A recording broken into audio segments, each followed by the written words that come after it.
Welcome back to the Carolina Beat, everyone. I'm over here with Dr. Jeffrey Beecher from Atlantic Neurosurgical and Spine Specialist, and I have to tell you, he has quite an interesting story. Welcome to the show, my friend. Thank you very much. All right, tell us a little bit about how you came to Wilmington and North Carolina.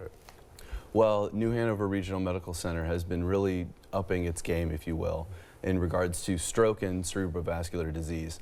And Dr. Doss, who's one of my colleagues, has really gave birth to the program of interventional stroke treatment, but we need 24/7, 365 coverage, and that's where I came into play.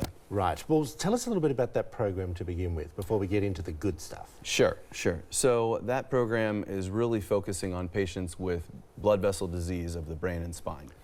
So when somebody comes in with a blood clot that's gone to their brain and causing a stroke, or if they've had something bleed inside their brain, we're really the guys that get called and start dealing with that. Interesting you said that about the blood clots going to the brain. How does someone develop that? Is it a genetic case or is it lifestyle?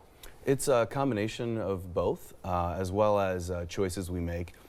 So risk factors are smoking. If somebody is diabetic, they also have a higher risk of stroke and cerebrovascular disease, as well as high blood pressure. So those are three things. Okay, so let's just talk a little bit about stroke to begin with. Sure. What are the symptoms if someone's sitting at home that they might be experiencing that could be a stroke? Sure. There's a mnemonic we actually use, and we try and teach this to as many providers or laymen as well, and that is called FAST.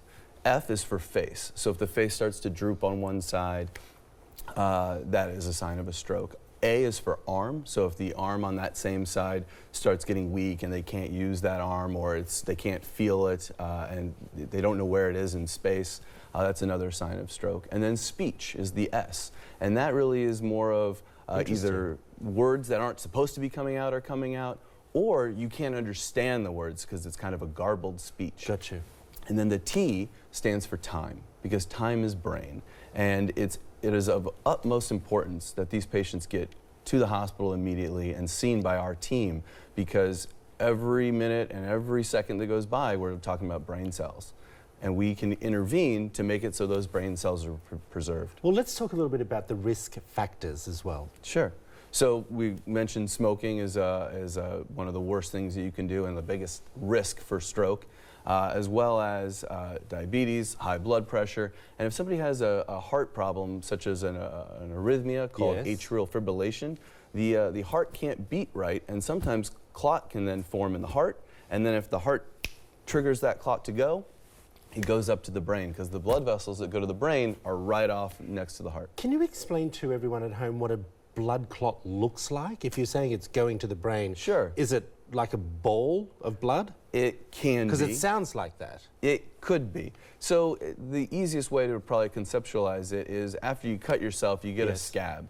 A scab is, when it's mature, is really what a clot would become. But before then, it's rather soft. And so it's something we can suck out of the brain with an aspiration catheter, or sometimes if it's a little bit more thick or tough, we have to use a device that's called a stent triever, which is a stent on a stick that we put up, deploy across, and then we pull it down and take the clot out. Got you. All right, brain aneurysm, what is it?